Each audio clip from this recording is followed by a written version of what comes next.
February 2ರಿಂದ 4ರವರೆಗೆ 3 ದಿನಗಳ ಕಾಲ ಹಂಪಿ ಉತ್ಸವ ನಡೆಯಲಿದೆ ಎಂದು ವಿಜಯನಗರ ಜಿಲ್ಲಾಧಿಕಾರಿ ದಿವಾಕರ್ ತಿಳಿಸಿದರು.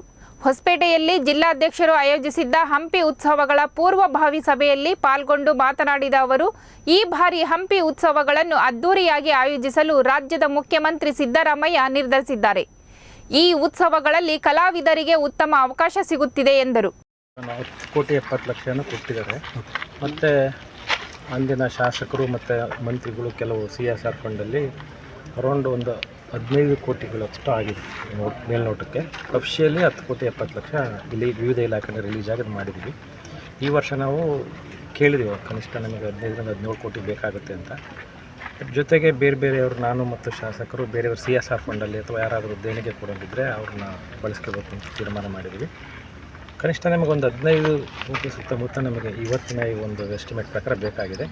ಅದಕ್ಕೆ ಮೊನ್ನೆ ಮುಖ್ಯಮಂತ್ರಿಗಳು ಇದನ್ನು ಯಾವುದೇ ಕಾರಣಕ್ಕೂ ಹಂಪಿ ಉತ್ಸವ ಏನು ಇದು ಸಣ್ಣ ಪುಟ್ಟ ಲೋಪದೋಷ ಬರದಂತೆ ಕೊರತೆ ಬರದಂತೆ ಮಾಡಿ ಅಂತೇಳಿ ನಿರ್ದೇಶನ ನೀಡಿದ್ರಿಂದ ಶಾಸಕರು ಕೂಡ ಯಾವುದೂ ಕೊರತೆ ಬರದಂತೆ ಮಾಡಿ ಅಂತೇಳಿ ನಮಗೆ ಮುಖ್ಯವಾಗಿ ತಾವು ಹೇಳಿದಂಗೆ ನಮಗೆ ಪಾರ್ಕಿಂಗ್ ಏರಿಯಾ ರೈತರು ಕೊಟ್ಟಿದ್ದು ಭಾಳ ಇಂಪಾರ್ಟೆಂಟ್. ನಾವು ಇಷ್ಟೇ ಪ್ರೋಗ್ರಾಮ್ ಮಾಡಿದ್ರು ಕೂಡ ಪಾರ್ಕಿಂಗ್ ಏರಿಯಾ ಇಲ್ಲದೆ ಜನ ಬರೋದಿಲ್ಲ ಅಂತೇಳಿ ಈ 35 ಕಡೆ ನಾವು ಪಾರ್ಕಿಂಗ್ ಏರಿಯಾ ಮಾಡಿದ್ದೀವಿ. ತಾವೇ ನೋಡಿದ್ರಿ, ಈಗ ಗಾಯತ್ರಿ ಪೀಠದ ಹತ್ತಿರ ನಮಗೆ ಪಾರ್ಕಿಂಗ್ ಸಿಕ್ಕಿದೆ ಮತ್ತು ರೋಡ್ ಕೂಡ ನಾವು ಸುತ್ತೋದು ಬೇಕಾಗಿಲ್ಲ. ಗಾಯತ್ರಿ ಪೀಠದಿಂದನೇ ಸೀದಾ ಉಗ್ರ ನರಸಿಂಹ ಸ್ವಾಮಿ ಹತ್ರ ಬರಲಿಕ್ಕೆ ವೀರಭದ್ರೇಶ್ವರ ಬರಲಿಕ್ಕೆ ವ್ಯವಸ್ಥೆ ಆಗಿದೆ.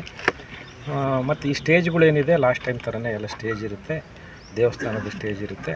ಮತ್ತು ಪಾರ್ಕಿಂಗ್ ಈ ಲೈಟ್ಸ್ ಕೂಡ ನಾವು ಶಾಸಕರು ಕೇಳ್ತಾಯಿದ್ರು, ಇದು ಲೈಟ್ ಹಾಕ್ಸಿದ್ರೆ ಹೆಂಗಿರುತ್ತೆ ಅಂತ. ನಾವು ಮೈಸೂರಿನ ದಸರಾದಲ್ಲಿ ಏನು ಲೈಟ್ ಹಾಕ್ತಾರಲ್ಲ ಅವ್ನು ಕಾಂಟ್ಯಾಕ್ಟ್ ಮಾಡಿದ್ವಿ.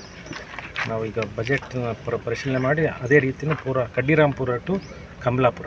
ಇನ್ನು ಶಾಸಕ ಗವಿಯಪ್ಪ ಮಾತನಾಡಿ, ಹಂಪಿ ಉತ್ಸವ ಯಶಸ್ವಿಗೊಳಿಸಲು ಜಿಲ್ಲಾಡಳಿತ ಶ್ರಮಿಸಿದೆ. ಹಂಪಿ ಉತ್ಸವಗಳಿಗೆ ಬರುವವರಿಗೆ ಉತ್ತಮ ನೀರಿನ ವ್ಯವಸ್ಥೆ, ವಾಹನ ನಿಲುಗಡೆ ವ್ಯವಸ್ಥೆ, ವೈದ್ಯಕೀಯ ನಗರದಿಂದ ಉಚಿತ ಬಸ್ ವ್ಯವಸ್ಥೆ ಮತ್ತಿತರ ವ್ಯವಸ್ಥೆ ಕಲ್ಪಿಸಲಾಗುತ್ತಿದೆ. ಇನ್ನು ರಾಜ್ಯದ ಮುಖ್ಯಮಂತ್ರಿ ಸಿದ್ದರಾಮಯ್ಯ, ಉಪಮುಖ್ಯಮಂತ್ರಿ DK ಶಿವಕುಮಾರ್, ಜಿಲ್ಲಾ ಉಸ್ತುವಾರಿ ಸಚಿವ ಮೊಹಮ್ಮದ್ ಜಮೀರ್ ಹಂಪಿ ಉತ್ಸವಕ್ಕೆ ವಿಶೇಷ ಗಮನ ನೀಡಿದ್ದಾರೆ ಎಂದರು. ನಮ್ಮ ಜಿಲ್ಲಾಧಿಕಾರಿಗಳು ದಿವಾಕರ್ ಸಾಹೇಬರು ಫಸ್ಟು ನಾನು ಬೆಂಗಳೂರಿಗೆ ಹೋಗಿ ಮರುಸಿದ ದಿವಸನೇ ಫೋನ್ ಮಾಡಿ ಹೇಳಿದ್ರು, ಫಸ್ಟ್ CM ಸಾಹೇಬ್ರ ಹತ್ರ ಅಪಾಯಿಂಟ್ಮೆಂಟ್ ತೊಗೊಳ್ರಿ ಸರ್, ಲೋಗೋ ಇದು ಮಾಡೋದೈತಂದು ಹೇಳಿ.